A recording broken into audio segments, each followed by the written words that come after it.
Agora vamos começar a falar sobre perfil longitudinal. Sou Rafael. Está da seguinte forma. A gente começa explicando o que é o perfil. Vamos falar um pouquinho das rampas, né, relacionadas ao perfil. As curvas de concordância destas rampas do perfil longitudinal. Parte-chave, parte importante, comprimento mínimo de curva vertical convexa e comprimento mínimo de curva vertical côncava.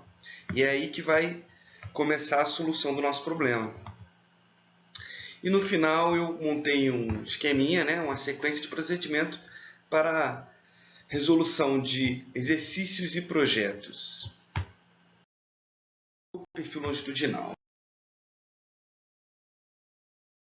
Tem a parte de texto agora só para a gente ir dando passo a passo. Né? O projeto de uma estrada, ele é representado numa folha, né, uma planta e perfil, estando essas etapas intimamente ligadas. Ou seja, não se deve primeiramente definir aquela etapa, mas ao se definir o traçado em planta, que é aquele que se fala antes, né, se a curva vai para a direita ou à esquerda, você já começa a mentalizar o perfil, procurando sempre obter seu projeto com boas características técnicas, tanto em planta como em perfil. De uma estrada deve ser escolhido de forma tal que permita aos veículos percorrerem uma razoável uniformidade de operação, estando intimamente ligado ao custo da estrada, especialmente ao custo de terraplanagem. Não podemos deixar de levar em consideração as condições geológicas e geotécnicas das áreas atravessadas pela estrada, que vão ter grande influência na escolha do perfil, pois, tanto na execução dos cortes como dos aterros, as condições desfavoráveis do solo natural podem exigir a execução de serviços especiais, geralmente caros em relação ao custo normal da terraplanagem. Escavações em rocha, obras especiais de drenagem, obras de estabilização de taludes e cortes muito altos.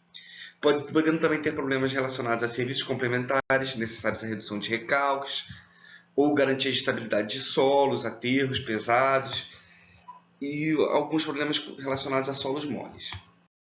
Tem que evitar esse tipo de coisa. Analogamente, o projeto planta é sempre desejável que o perfil seja razoavelmente homogêneo, isto é, que rampas não tenham grandes variações de inclinação e que as curvas de concordância vertical não tenham raios muito diferentes. Entretanto, a existência de raios acentuadas na topografia, né, as variações acentuadas na topografia da região, obriga muitas vezes a execução de trechos em perfil com características bem diferentes. Por exemplo, ao contrário da planta, o perfil é representado sobre o desenvolvimento de uma superfície cilíndrica, gerada por uma reta, superfície essa que contém o eixo da estrada de planta. Vamos explicar isso aqui de uma forma mais didática. O que seria aqui? Botei a caneta, vamos para o apontador laser. Então, eu saí da parte de planta, onde eu sigo em linha reta, né? E viro apenas para a direita e para a esquerda, em linha reta, e começo a analisar o perfil. O que seria isso? Começo a analisar a topografia. Como é que essa estrada vai subir, né, ter um aclive ou declive, e a concordância entre mudança de inclinação. A princípio, dando a estrada, olhando em perfil, eu estou ligando o ponto A ao ponto B. Pensando nessa ligação entre o ponto A e o ponto B, logicamente, né, a menor distância entre os dois pontos seria uma reta. Então, para ligar o ponto A e o ponto B, eu faria uma reta aqui. Porém, se eu fizesse uma reta, eu teria um grande volume aqui caracterizado em altura, né? Mas um grande volume de corte para se fazer. Então, tendo um grande gasto relacionado a máquinas, equipamentos e combustíveis para retirar todo esse material daqui, podendo ou não ser material de terceira categoria, rocha ou material de difícil retirada, né? Então, vou ter um corte bem grande. E além do mais, além do corte bem grande, nesse perfil, onde essa linha mais escura seria o terreno, né? Onde esse perfil, eu vou ter um grande aterro, também causando um custo muito alto relacionado aos equipamentos, à carga de material, transporte, descarga, tá? Para fazer esse perfil aqui. Seria muito bonito, muito belo, mas o custo provavelmente não seria viável nessa linha reta ligando A e B. Pensando nisso, você também não pode, né, fazer uma estrada seguindo plenamente o terreno, senão seria uma coisa muito esquisita, não seria uma concordância, seria muito desconfortável e não teria estética e desconforto do usuário, não seria fisicamente possível a gente seguir perfeitamente o terreno. Então, uma solução intermediária entre a ligação direta, né, e que seria a melhoria das características técnicas, né, para você conseguir vencer o ponto A e chegar ao ponto B. Uma solução intermediária seria você acompanhar um pouco o terreno, tá? Mas nem tanto para não criar um custo alto de movimentação de terraplanagem. Então seria próximo dessa linha aqui, traço ponto, traço ponto, traço ponto. Então você diminuiria a região de corte, seguindo essa linha, diminuiria a região de aterro e faria um grade, né, chamado grade. Faria uma linha de grade onde delimitaria o perfil longitudinal dessa estrada. O perfil do projeto grade, como a gente já ambientou ali, já falou ali, é composto de rampas ascendentes, quando positiva, quando subindo, descendentes, quando negativa, descendo, e a gente sempre considera o sentido de estaqueamento, normalmente realizado da esquerda para a direita. As rampas se interceptam em pontos denominados pontos de interseção vertical, ou PIVs, e são concordadas por curvas de concordância vertical. As medidas do perfil longitudinal são tomadas sempre da horizontal para a obtenção da extensão. Então, quando a gente vê a extensão do trecho vertical, a gente olha sempre a sua representação sempre no eixo horizontal. E os pontos notáveis da curva de concordância vertical são parecidos com os pontos do projeto horizontal, né, o PC e o PT. Neste caso, vai ser PCV e PTV, porque são pontos de começo de curva vertical e pontos de término de curva vertical. Aqui, né, uma imagem, a gente consegue visualizar e interpretar melhor o que a gente estava falando. Então, a gente tem as rampas ascendentes e descendentes, né, com a sua característica de inclinação, nesse caso positiva e nesse caso negativa. E a concordância entre essas duas declividades, né, essas duas rampas, a concordância é realizada por meio de curvas. E essa curva vão ter aqui, no encontro das rampas, a gente vai ter o famoso PIV, né, o ponto de interseção. Nessa outra conjunto de rampas aqui, outro ponto de interseção. E para concordar essas rampas, a gente vai ter a curva vertical, inicializada pelo ponto de começo de curva vertical PCV, nesse caso PCV1, terminando no PT, PTV1, né? Então, ponto de começo da curva vertical, e ponto de término da curva vertical. Início da curva vertical, né? Ponto de começo de curva vertical 2 e ponto de término de curva vertical 2, PV2. Aqui está só um exemplo, né? Uma determinação da inclinação, né? A inclinação, para quem não sabe, é tangente do ângulo que monta esse triângulo, né? Seria tangente cateto oposto sobre cateto adjacente, né? Então, a diferença da altura entre este e este ponto e a diferença da distância entre este e este ponto, a gente teria a inclinação relacionada a esta reta ligando este e este ponto, tá? Normalmente, a gente aparece essa inclinação em porcentagem, tendo essa divisão multiplicada por 100 para dar o resultado em porcentagem. As curvas clássicas utilizadas em concordância vertical, empregadas em todo o globo, são as seguintes: a parábola de segundo grau, a curva circular e a elipse. A elipse e a parábola cúbica também, né? No PNR, recomendo o uso da parábola de segundo grau para curvas verticais, de preferência simétricas. Entre as vantagens da adoção desta parábola de segundo grau, a gente pode citar a equação da curva é uma equação simples, a transformada da parábola devido às escalas do perfil é também uma parábola, então a gente, quando está projetando e quando entrega o desenho, continua sendo uma parábola. A taxa de variação da declividade da parábola é constante, isso é importantíssimo. O PCV e o PTV podem ser locados em estacas inteiras, a gente podendo fazer em segundo grau, né? Podendo ser estaca 20 ou estaca 20 mais 10, como convém no projeto e no perfil definitivo. E é desnecessário o uso de tabelas ou gabaritos para desenhar a curva no projeto. Isso facilita muito para quem está projetando. Aqui a nossa curva vertical com seus elementos importantes. Agora a gente apresentá-los. Como a gente já falou, o ponto de começo da curva vertical seria o PCV. O ponto de interseção das rampas seria o ponto de interseção vertical, PIV. O PTV como ponto de término da curva vertical. E as duas rampas que representam o perfil longitudinal projetado. Com as suas devidas inclinações 1 e inclinação 2, tá? Dada pelo ângulo relacionado a esta rampa. E aqui eu começo a chamar a atenção para vocês. Quando a curva é uma parábola simétrica, que é a desejável, que é a que a gente vai tratar aqui na graduação, que é a que a gente vai tratar aqui nessa aula, a gente tem que o ponto P e V, ele vai ser o ponto de máxima flecha, a gente vai explicar um pouquinho mais para frente isso daí, ponto de máxima flecha, e os comprimentos, né? A gente tem o comprimento, diferente das curvas horizontais, o comprimento não é dado mais pelo desenvolvimento da curva. O comprimento é dado pela distância no eixo X, né? Distância no eixo horizontal entre o ponto PC, V e o PTV. Então, ele é esta distância e não o desenvolvimento, o comprimento da curva. Um pouquinho diferente. E nesse caso da curva simétrica, a gente tem o comprimento dividido pela metade a partir do ponto P e V. Então, L, né, o comprimento dividido por 2 antes do P e V, e L, comprimento dividido por 2 depois do P e V. Ok? Esse é o modelo da curva simétrica.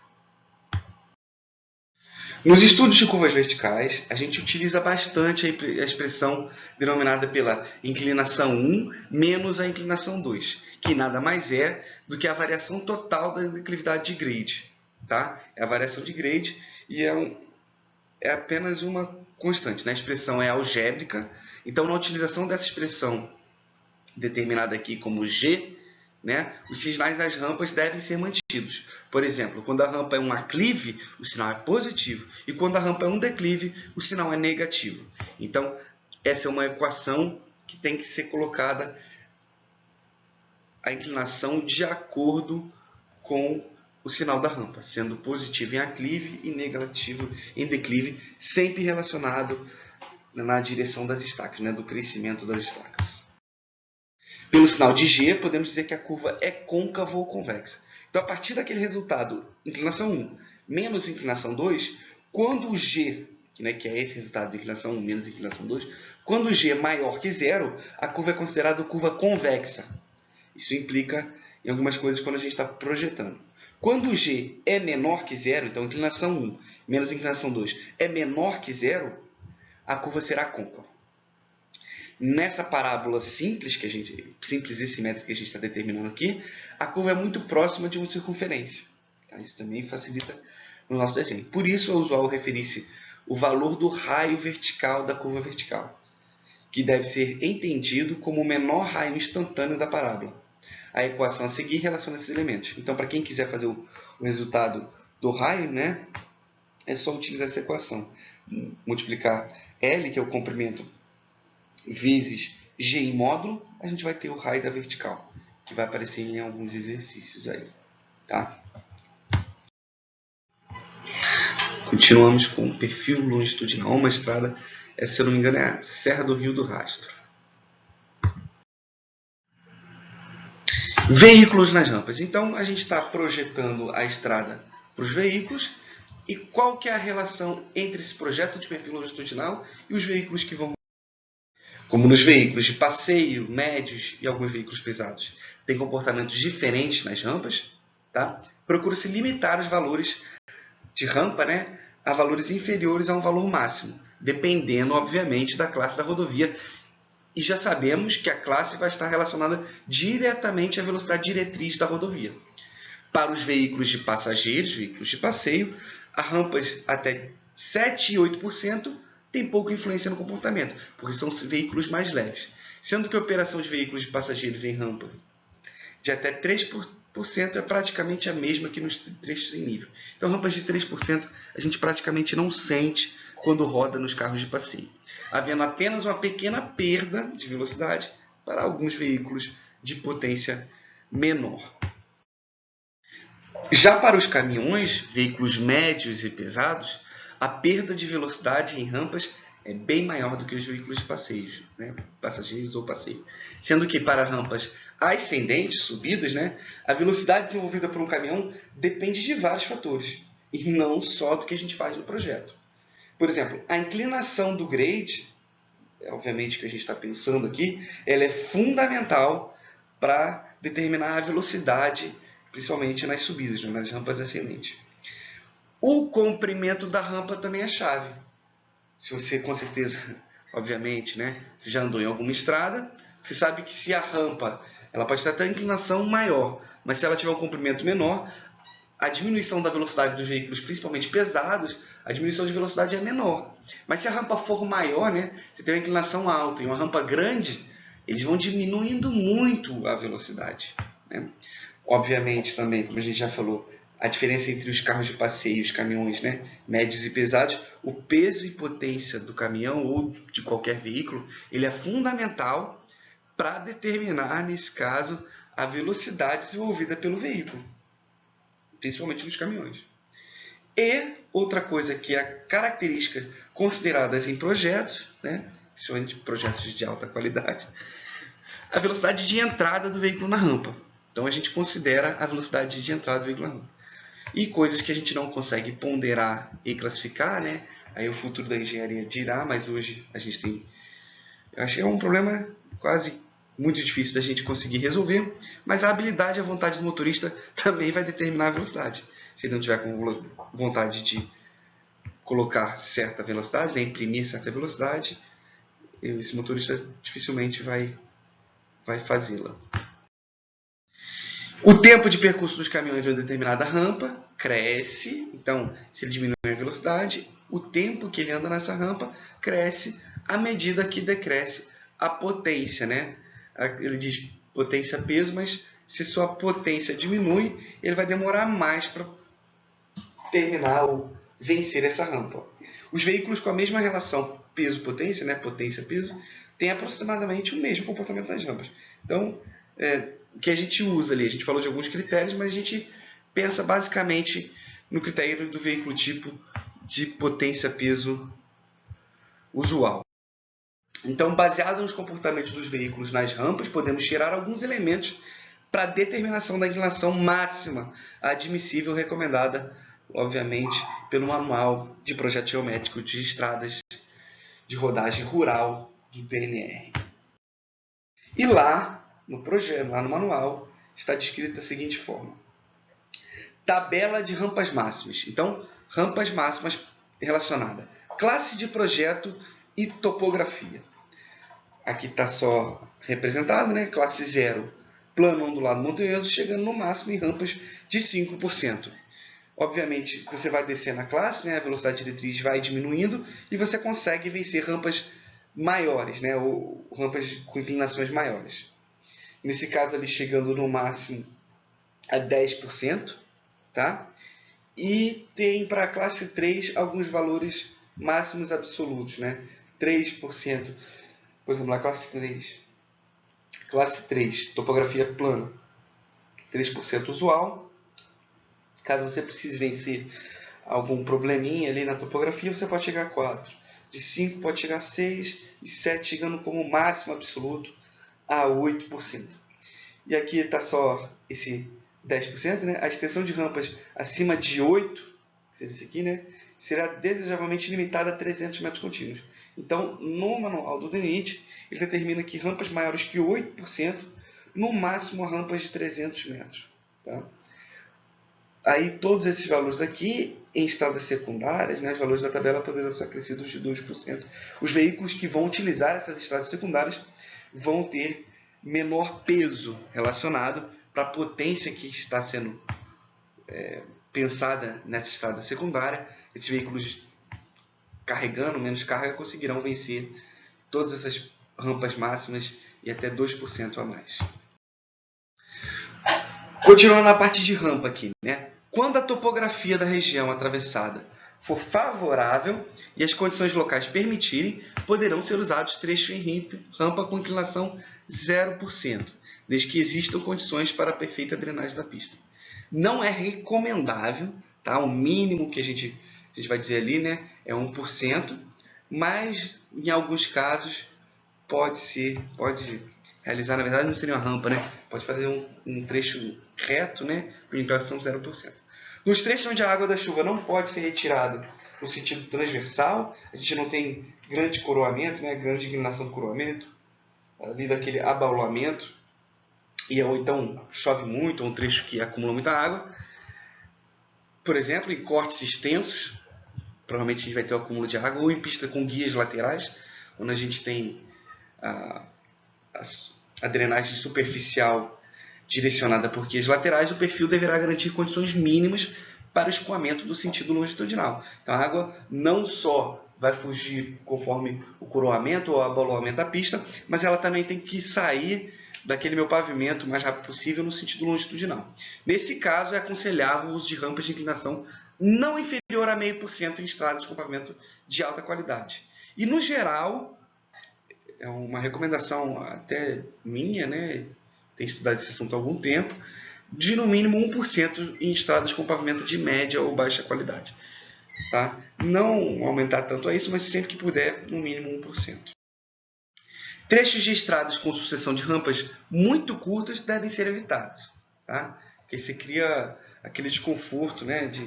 Parece que você está andando numa montanha russa. Você só subida, aí desce, sobe. Então, cria a necessidade de muitas curvas verticais. Tem problemas de visibilidade, ultrapassagem. Tem problemas de drenagem, que não está descrito aqui. Reduz a capacidade de tráfego da rodovia. Pode causar congestionamento e deixar a estrada insegura, além do desconforto gerado nesse tipo de projeto. Por outro lado, rampas muito longas provocam a redução das velocidades de veículos pesados, dificultando o livre movimento dos veículos mais rápidos e reduzindo a capacidade. Tá? O comprimento máximo seria a rigor limitado ao comprimento crítico, onde o veículo padrão pode operar sem uma excessiva perda de velocidade. O valor de comprimento crítico ele é determinado em função dos seguintes fatores: relação peso-potência do caminhão tipo, escolhido como representativo do tráfego daquela estrada que você está projetando, perda de velocidade do caminhão pelo tipo na rampa, né? Velocidade da estrada na rampa, fator que vai depender das condições do trecho que precede a rampa considerada, então a gente considera a velocidade de entrada na rampa, menor velocidade com a qual o caminhão possa chegar ao fim da rampa sem prejuízos acentuados ao fluxo do tráfego da estrada. É um dos fatores principais relacionados quando você está determinando uma rampa. A gente vai mostrar um gráfico agora, obtido por um caminhão nacional de 20 toneladas e a velocidade de entrada na rampa de 80 km por hora. A gente consegue determinar o comprimento crítico da rampa em função da inclinação da rampa e do valor de perda de velocidade estabelecida. Que ele pode perder aqui, a velocidade a velocidade de entrada dele para chegar a 50 km por hora. Então eu posso chegar a 25 km por hora de perda. Então vou ter que andar nessa linha aqui. Andando nessa linha aqui, eu vou determinar a rampa do local pela topografia. Né? Vamos dizer que eu tenho a rampa lá de 3%. 3% para a velocidade que eu posso perder. Né? Andando nessa rampa, eu vou chegar no comprimento crítico de 500. Tá? Então, é o comprimento máximo dessa rampa para ele vencer e perder 25 km por hora. Tá? Se for maior que isso, ele vai perder mais velocidade e não vai adiantar eu fazer essa rampa. Estou falando em rampa, não curva. Estrada lá na China, né? Longitudinal. E a gente começa com a concordância dessas rampas. A concordância das rampas projetadas deve atender a condições de segurança, conforto, boa visibilidade e permitir a drenagem adequada à plataforma da estrada. Segundo a portaria do DNR, artigo 17, as curvas verticais de concordância entre declividades longitudinais sucessivas serão parábolas de segundo grau ou círculos de grandes raios. Então, a gente opta sempre por parábolas simétricas de segundo grau para realizar nossos projetos, principalmente aqui na graduação. A parábola simples de eixo vertical é uma das curvas mais utilizadas por dar uma boa aparência à curva, boa concordância entre as rampas e ser uma curva onde as cotas de seus diversos pontos podem ser facilmente obtidas através de cálculos rápidos. Tipo 1 convexa, côncava, convexa. 2 côncava, convexa. E côncava e convexa tipo 3. Aqui. Agora é uma lâmina-chave dessa aula. A gente entender aqui quais são os elementos das curvas de concordância vertical. Vocês já viram que a gente falou bastante, né? A gente falou aqui até agora que a gente vai optar, sempre que possível, seguindo as orientações do DNR, por fazer essas concordâncias de rampas por curvas dadas por equação de parábola. Então, se a gente falou que vai fazer uma parábola para concordar as duas rampas, a gente não pode faltar, né? Nesse caso, a equação da parábola. Dada aqui a equação da parábola, acredito que vocês já conheçam, né? Y igual a x² mais bx mais c. Agora, quais são os elementos aqui que a gente tem que começar a interpretar e entender? Em primeiro lugar, a gente vai ter o eixo x e o eixo y. O que é determinado pelo eixo x e o eixo y? Isso é importante para a gente continuar daqui para frente. O eixo y ele é dado na altura, né? As cotas que a gente vai desenhar esse perfil longitudinal. Ó, cotas. Então, a gente, diferente do que falava para a direita ou para a esquerda, aqui a gente está subindo ou descendo. Então, o eixo y vai ter determinado em cotas. Olha que interessante aqui, ó. O eixo x e o eixo y, o x e o y, eles partem do mesmo ponto. Isso é interessantíssimo, né? O PCV. Então, a origem, o 0, 0, o x0, o y0 desse eixo, né, dessa determinação dessa curva, vai ser o PCV. Então, x0 e y0 é bem no PCV. Tá? Então, para a gente determinar essa curva e considerar essa equação da parábola, ela vai cortar a parábola, vai cortar o eixo x e y no ponto 0 aqui, bem no PCV. Tá? A origem é PCV. E aí, como é que a gente continua aqui? Se a gente já falou que o y é cota, o que seria o x? Olha só, o x são as estacas. O que significa isso? Ó, eu já falei anteriormente. A gente não vai mais medir o comprimento, diferente do horizontal, onde a gente mede o comprimento no desenvolvimento da curva, onde você roda de verdade. Aqui você vai medir o comprimento, ó, em relação ao eixo x. O comprimento da curva ele é determinado pelo eixo x. Ó. Então, o comprimento total, saindo do PCV, chegando no PTV, ó, comprimento total L, ele é em x, ó, essa distância está aqui, e não o desenvolvimento da curva. Mais uma coisa que eu quero chamar a atenção para vocês aqui, ó, inclinação 1, inclinação 2. O que eu falei aqui? A gente vai optar, sempre que possível, né, no projeto, aqui na graduação a gente vai optar sim, em dividir entre o P e V, bem no P e V, o comprimento total da curva. Então, metade do comprimento, ó, L dividido por 2 vai ser antes do P e V, e vai ter a gente, lógico, você tem o L dividido por 2 antes do P e V, depois do P e V eu vou ter o quê? L dividido por 2 também. Então, L dividido por 2 mais L dividido por 2, comprimento total. Aí tem outras coisinhas aqui que eu vou chamar a atenção para vocês. Ó, flecha máxima. O que é flecha máxima? Né? Esse aqui é uma flecha. Essa aqui é a flecha máxima. Nesse caso, onde a gente divide o comprimento em 2 bem no P e V, o ponto de flecha máxima, a distância entre aqui, ó, a cota, ó, cota. Então, a distância entre P e V e o ponto M, ponto médio ali da curva, essa distância aqui onde a curva vai existir, e o P e V, vai ser considerada a flecha máxima. Vai ser a maior distância entre as rampas e a curva propriamente dita. Tá?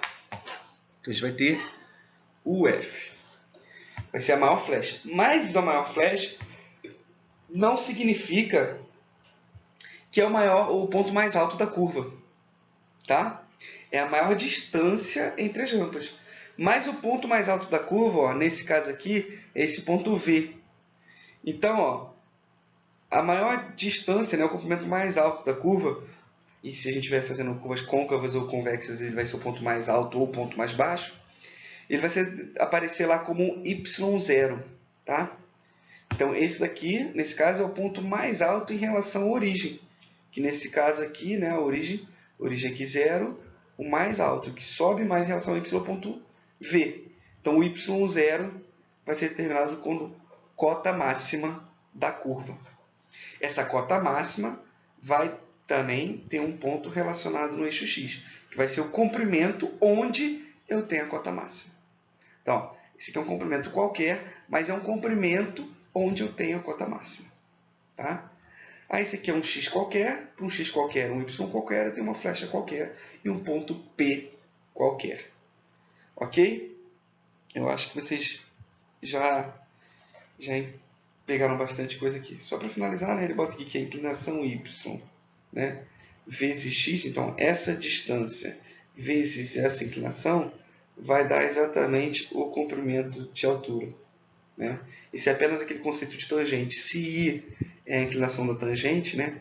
Tangente é cateto oposto sobre cateto adjacente. Então ele falou o seguinte aqui, que esse daqui, né, que é o cateto oposto vai ser a tangente vezes o cateto adjacente. Então essa altura total, então altura y mais uma flecha qualquer, né? Y qualquer e flecha qualquer, vai ser dada é lá na rampa, né? Da rampa até a origem, inclinação vezes a distância que você andou. Um exemplo legal da gente falar, isso que eu acabei de comentar aqui. Ó. O x aqui ó, no L sobre 2, tá? Eu quero saber a cota aqui. A cota, nesse caso, vai ser... eu tenho a cota do PCV, eu quero saber a cota do PIV. Eu pego essa distância aqui, ó, daqui até aqui.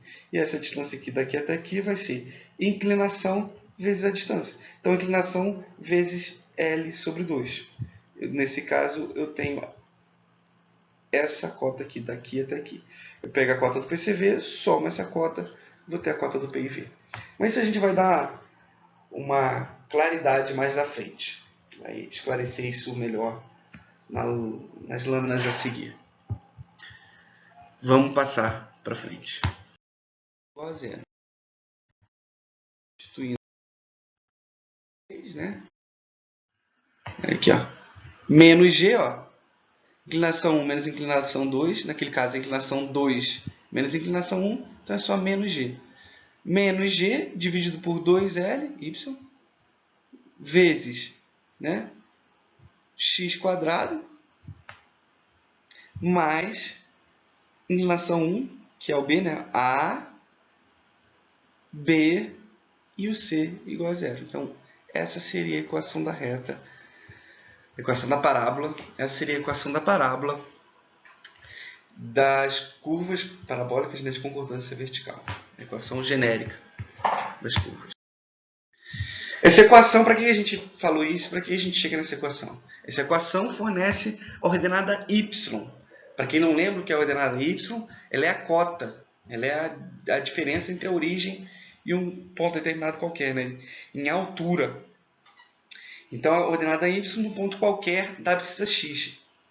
Então, eu vou ter sempre um ponto y na curva relacionado ao comprimento que eu andar em x, as estacas que eu andar em x, permitindo a determinação das coordenadas do ponto da curva em relação ao PCV. Então, eu vou conseguir todos os pontos, todas as cotas. Se eu tiver a cota do PCV, que é esse aqui que a gente vai chegar no final, eu vou ter todas as cotas de todo ponto P qualquer.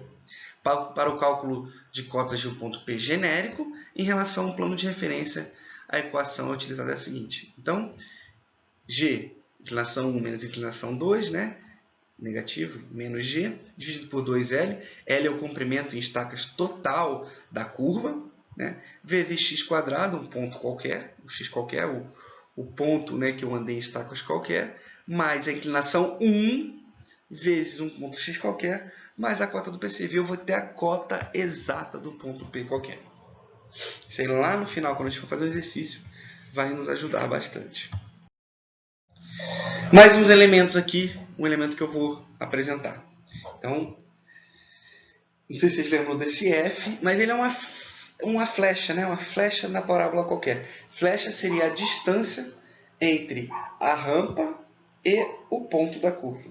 Tá? O G, relembrando, que é apenas a diferença algébrica das rampas, inclinação 1 menos inclinação 2, e L, um comprimento da curva vertical. X, uma distância horizontal de um ponto qualquer para cálculo da flecha relacionada ao PCV. Então, partindo sempre na origem do PCV, o X partindo na origem do PCV. Então, olhando aqui, ó, o F relacionado no X partindo do PCV. Então, essa distância aqui. Tá? Em particular, no ponto P e V, a gente comentou isso anteriormente, temos a flecha máxima, que é determinada já resolvendo a parte matemática, né, em F igual a GL, lembrando que G, inclinação 1 menos inclinação 2, vezes comprimento total, então comprimento da curva total dividido por 8. Então, ali eu vou ter a flecha máxima, que é a distância do ponto do P e V até um ponto na curva. Continuando.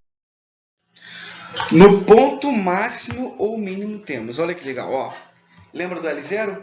O L0 é um comprimento X, aonde a cota, né, é o ponto mais alto da curva, máximo ou mínimo, dependendo do tipo de curva, né? Então, nesse caso do ponto mais alto, quando eu tenho uma parábola, para quem não lembra, né? Quando eu tenho uma parábola, quando essa linha reta aqui, se a tangente era a rampa, né, a derivada da equação na rampa, quando essa rampa tem inclinação 0, eu vou ter o ponto mais alto. Então, a derivada dessa equação, quando a derivada é igual a 0, quando isso vira uma reta, né, bem no ponto mais alto, acaba essa tangente é igual a 0, a inclinação é 0 aqui. Então, eu vou ter exatamente o ponto de comprimento máximo, né, de cota máxima. Ponto.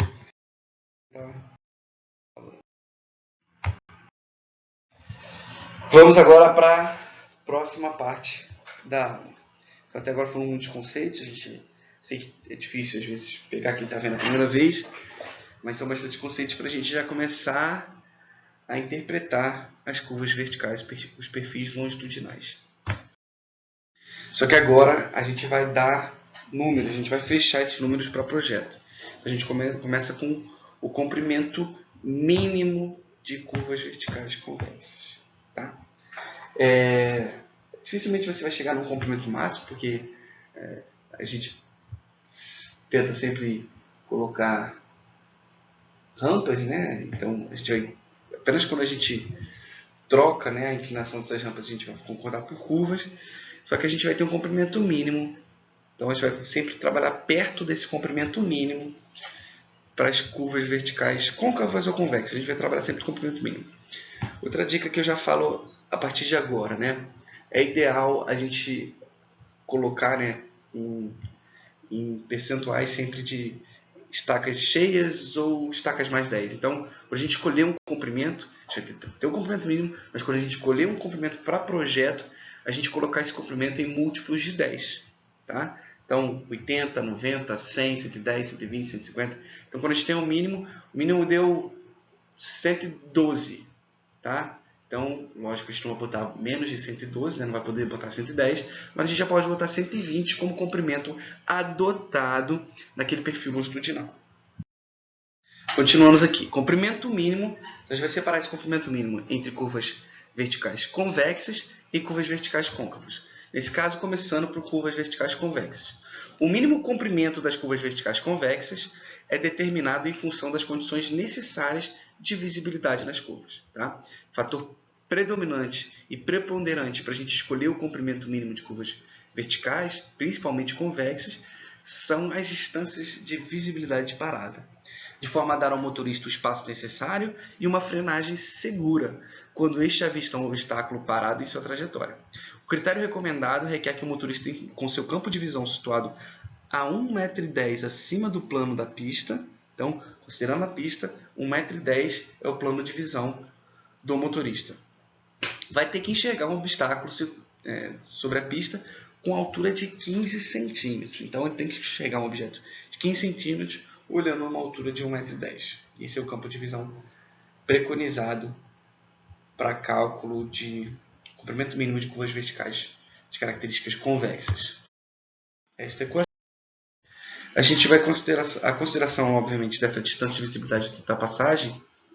A gente usa a distância de visibilidade de parada e não usa a distância de visibilidade de ultrapassagem, porque a distância de ultrapassagem, muitos de vocês já viram, né? A distância de visibilidade de ultrapassagem vai gerar sempre... A gente está falando de comprimentos mínimos de curvas verticais convexas. Então, a gente tem que ter um mínimo para enxergar e conseguir parar sem se acidentar. Se a gente fosse considerar a ultrapassagem dentro de uma curva vertical, né, uma distância de visibilidade de ultrapassagem, a gente ia ter valores exagerados para comprimento de curvas verticais, tá? Que é muito difícil para a gente aplicar na prática, né, na hora que for construir. No projeto até tem facilidade, mas quando a gente vai começar a executar isso numa obra, a gente bota comprimentos muito grandes, né, para curvas verticais, principalmente curvas verticais convexas. Côncavas e convexas no geral, a gente vai ter dificuldade na execução disso em campo, quando for executar na prática. Então vamos lá, curvas verticais convexas. Caso 1, a gente vai ter pelo menos, né, para curvas convexas 2 casos, para curvas côncavas 2 casos, e um terceiro caso que a gente vai falar. Para curvas convexas, o caso 1, qual que é o caso 1? A distância de visibilidade é menor ou até igual ao comprimento da curva. É isso assim, ó. A distância, ó, eu calculei lá a distância de visibilidade de parada, né, entre o veículo, o rapaz olhando aqui 1,10 m, e o objeto, a altura 1,10 m, e o objeto aqui em centímetros. Então, eu consigo ver nesse aqui. Só que a distância é menor que o comprimento. Ó, eu não estou falando a distância pode ser aqui, que calculada em qualquer lugar. Eu estou falando só que ela é menor. Ó. A distância é menor que o comprimento da curva. Então, nesse caso, onde eu quero colocar, né? Na verdade, eu estou projetando ainda. Eu quero colocar uma curva com comprimento maior do que a distância de visibilidade parada, eu vou ter que utilizar esta equação, que é a nossa equação preferida nesses casos, vamos dizer assim, né? Tá? A gente fazia a curva maior. Então, comprimento mínimo pelo DNR da distância de visibilidade parada ao quadrado sobre 412 vezes A. Só que, ó, o A é a diferença algébrica das rampas, tá? Em porcentagem. Então, o A é o G em módulo vezes 100. O que significa isso? Que o G lá, a inclinação 1 menos inclinação 2, por exemplo, 0,02 menos 0,01 vai dar 0,01, tá? Nesse caso, positivo. Mas se desse negativo, ia ter que ser positivo de qualquer jeito, tá? Que é em módulo. Só que quando eu multiplico por 100, eu vou ter o número 1. Então, eu vou multiplicar, neste caso, neste exemplo que eu falei, que G é 0,01, o A vai ser 1. Tá? Então, eu vou multiplicar por 1 no final da distância ao quadrado, dividido por 412. Tá? Em muitos lugares, né, até o DNR determina assim, dp ao quadrado dividido por 412, ele é um K. Tá? O K é um parâmetro da parábola. O K é o K mínimo. Né? Então, isso tem valores tabelados no manual do DENIT, o K mínimo, para a gente multiplicar logo pelo G em módulo, né? Pelo G em porcentagem em módulo, para a gente chegar logo no comprimento mínimo pelo DNR. Então, se você não fizer toda essa conta, né, a gente vai ter também isso tabelado. Mas é importante entender que dB ao quadrado dividido por 412 nada mais é do que K mínimo. Vamos aqui para o caso 2, onde a distância de visibilidade é maior que o comprimento da curva. Então, o que significa isso? Da curva menor do que a distância de parada, tá? Você vai ter que utilizar essa equação. Eu sugiro para quem estiver projetando, quem estiver fazendo exercício ou estiver tratando aqui na graduação, a gente utilizar a primeira equação. Mas quem estiver projetando, realizar com as duas, né? E ver qual o maior comprimento mínimo. Também acho que não é problema também de fazer isso na graduação. Ver qual o maior comprimento mínimo e utilizar um comprimento múltiplo de 10 maior do que o mínimo. não tiver decidido que o comprimento é menor ou maior. Aí é outra situação. Outra foto daquela mesma rodovia. E agora a gente vai tratar esse comprimento de curvas verticais côncavas. Então, comprimento mínimo de curvas verticais côncavas, ao contrário das curvas convexas, as curvas côncavas não apresentam problemas de visibilidade. Olha aqui, ó. Então aqui eu não vou ter mais problema de visibilidade do objeto. E o comprimento mínimo dessas curvas deve ser determinado em função do quê? Do conforto, da drenagem e da visibilidade noturna. Então não tenho problema de visibilidade de dia, mas à noite eu posso. Durante o dia, e no caso de pistas iluminadas artificialmente, geralmente não ocorrem problemas de visibilidade. Para pistas não iluminadas, aplica-se o critério da visibilidade noturna. Ou seja, a pista deve ser iluminada a uma distância de visibilidade de parada pelo farol do veículo, por hipótese situada a 0,61 61 centímetros ou 0,61 metros acima da pista, supondo que seu facho luminoso diverge de 1% do eixo longitudinal do veículo. Tá? Então, eu uso o critério de visibilidade noturna, que é o que acontece na maioria das rodovias, principalmente rodovias rurais. Eu, à noite, um objeto de 15 centímetros, é ideal que eu veja, reconheça, freie e não o atinja. Mas aí, à noite, eu só vou ter iluminação do facho luminoso do farol. Tá? Então, considerando isso, eu vou ter, nesse caso de curvas côncavas, a distância de visibilidade também dos dois casos, né? Onde é menor ou igual ao comprimento da curva. Aqui, né? Então, a distância de visibilidade menor do que o comprimento da curva. Tá? Olha aqui, ó, o ângulo de 1% e o 0,61 a partir do carro, o facho luminoso. Nesse caso, vou utilizar esta equação.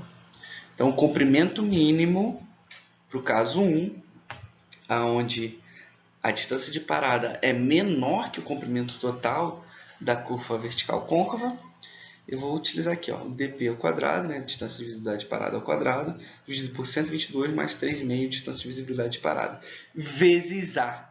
Olha o K mínimo aqui de novo, K mínimo vezes A, K mínimo determinado pelo DNR, né? A gente já falou que ele é tabelado também. Também a equação mais utilizada, tá? A equação mais utilizada, o caso 1 é o mais utilizado, mas você pode vir a aparecer com problemas onde você tem o caso 2 para solucionar.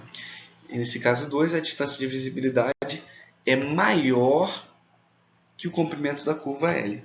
Tá? Para mostrar de novo, né? Então, nesse caso, a distância de visibilidade é maior que o comprimento da curva L. É um pouquinho diferente. É 2 vezes distância de visibilidade de parada, menos 122 mais 3,5 vezes distância de visibilidade de parada, dividido por A. Olha o A aqui de novo. O A, para quem não lembra, é o G, que o G também é inclinação 1 menos inclinação 2. O A é esse resultado em módulo vezes 100, né, em porcentagem. Tá, tirando as curvas côncavas, as curvas convexas, do caso 1, caso 2, por os dois tipos de curva, eu posso ter também o caso 3. Eu tenho que ter também, tem que ser considerado também esse caso 3. O que seria esse caso 3? Os valores mínimos para o comprimento de curva tanto faz, se ela é côncava ou convexa. Eu tenho que ter um critério que essa curva, mesmo que dê valores muito baixos para a distância de visibilidade parada, utilizando aqueles critérios, mas em ambos os casos, tanto em curvas côncavas ou convexas, valores muito pequenos para L não faz sentido. Então, pelo critério de mínimo valor absoluta, que é o caso 3, o mínimo valor absoluto, o comprimento mínimo das curvas verticais deve permitir ao motorista perceber a alteração na declividade longitudinal. Porque senão eu vou ter quase que uma rampa ligada à outra, se esse comprimento for muito pequeno.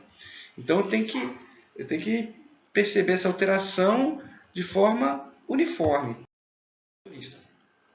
Então, adotando para essa percepção um período de tempo mínimo que eu ande dentro desse comprimento de perfil longitudinal, dessa curva longitudinal, durante 2 segundos, que no mínimo eu ande dentro dessa curva 2 segundos, eu vou ter essa equação aqui, né? Então, comprimento mínimo absoluto de curva vertical tem que ser maior a 0,60 velocidade de projeto. Então, o comprimento mínimo absoluto em metros vai ser mínimo, né, 0,60 vezes a velocidade de projeto. No caso, por exemplo, uma velocidade de projeto de 100 km por hora, eu tenho que ter um comprimento mínimo de 60 metros. Tá? Senão eu não vou passar nem 2 segundos nessa curva. Já finalizando, acredito que muitos conceitos foram explicados aqui. Vai demorar um pouquinho de tempo para a gente digerir isso. Na próxima aula, né? Próxima aula a gente vai fazer exercícios, a gente vai explicar como é que executa isso, como é que a gente projeta isso, propriamente dito, com números, né? Mas antes de terminar, eu vou dar uma sequência, já para vocês começarem a tentar executar os exercícios da lista. Então aqui vai uma sequência de procedimentos para projetos em geral, inclusive resolução de exercícios. Essa aqui eu achei legal, essa imagem, né? Essa imagem aqui é um perfil representado em 3D. Então, a estrada no meio e tem uns taludes de corte bem altos com as bermas de estabilização do solo. Então, qual seria a sequência de procedimento para projeto e para resolução de exercícios? Primeira coisa, quanto que eu falei no G, né? Primeira coisa na sequência é cálculo, né? Calcula-se a diferença algébrica das inclinações. Então, a primeira coisa que eu vou calcular é o G. Repetindo, o G é apenas a inclinação, essa equação algebricamente dizendo, né? Inclinação 1 menos inclinação 2. Repetindo que G inclinação 1 menos inclinação 2, colocando, já que é algébrica, né? Colocando os sinais positivo ou negativo das rampas. Caso ascendente, subida positivo. Caso descendente, caso descidas, negativo. Então, é um menos o outro, mas já pensando nos sinais da inclinação, se for aclive ou declive. Segundo passo para a sequência de resolução de exercícios, né? Determina-se o tipo de curva. Se eu tenho o resultado de G, e eu falei lá quando estava explicando a diferença entre côncava e convexa, se G é maior que zero, a curva será convexa. Se G é menor que zero, a curva será côncava. E isso vocês já viram lá quando a gente começou a conversar sobre comprimento mínimo de curva, é imprescindível para eu determinar qual equação eu vou escolher para a resolução de comprimento mínimo de curva. Então, eu começo realizando a equação do G, vejo se é côncava e convexa, e sigo disso pelo comprimento mínimo. Obviamente, eu vou fazer primeiro o comprimento mínimo absoluto, que nada mais é 0,60 vezes V, velocidade de projeto, e seguindo o absoluto, eu vou para a definição do comprimento mínimo da parábola. Tá? Para a curva convexa, normalmente a gente utiliza essa equação, né, de comprimento maior, né, comprimento maior do que a distância de parada. Então, distância de visibilidade de parada ao quadrado dividido por 412, vezes A. A gente já explicou essa equação anterior. E no caso de curvas côncavas, esta equação, que é distância de visibilidade de parada ao quadrado, dividido por 122, mais 3,5 de distância de visibilidade de parada, vezes A. Relembrando que a gente tem o K mínimo também tabelado pelo manual do DNR. Depois do passo 3, que seria a definição do comprimento mínimo, o comprimento mínimo de curva vertical, né? Seguindo esse passo do comprimento mínimo, eu já começo a desenhar e marcar os pontos notáveis da curva e fazer todos os elementos seguintes. Tá? Obviamente, já falei aqui, né? Depois do comprimento mínimo de curva, eu escolho uma curva, né? Um comprimento de curva preferencialmente, obviamente, maior do que o comprimento mínimo e preferencialmente múltiplos de 10. Que aí eu localizo eles sempre. Vocês podem procurar projetos, exemplos de projetos. Os projetistas vão tentar sempre fazer isso. Colocar em estacas cheias ou estacas cheias mais 10. Tá? Daí para frente, eu localizo os pontos PCV e PTV na curva. Para quem não lembra, o PCV é o ponto de começo da curva vertical. Aí eu pego a estaca do PIV, para a gente projetando aqui, obviamente, parábolas simétricas.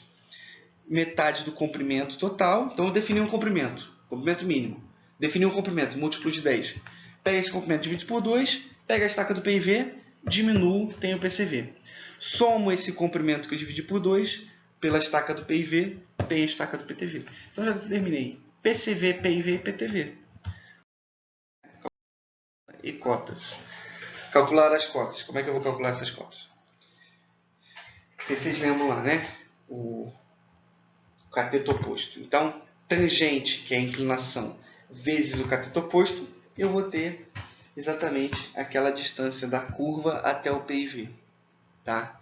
Aquela flecha lá, né? Então, cota do PIV menos a flecha do comprimento, nesse caso do PCV, né? Eu vou ter exatamente... Flecha não, o comprimento total, né? Então, PIV, cota do PIV, menos inclinação 1 vezes comprimento pela metade, cota do PTV, cota do PIV, mais inclinação 2 vezes o comprimento pela metade. Por fim, a definição da equação da parábola. Relembrando, eu vou ter o G, eu vou ter o L, tá? E eu vou ter a inclinação 1. Com esses elementos, eu jogo qualquer x, né? Estaca qualquer, o x vai ser estaca, e eu vou ter exatamente o y relacionado a esse ponto x. Com isso eu consigo desenhar a curva completa. Pessoal, a aula de hoje termina aqui. Acredito que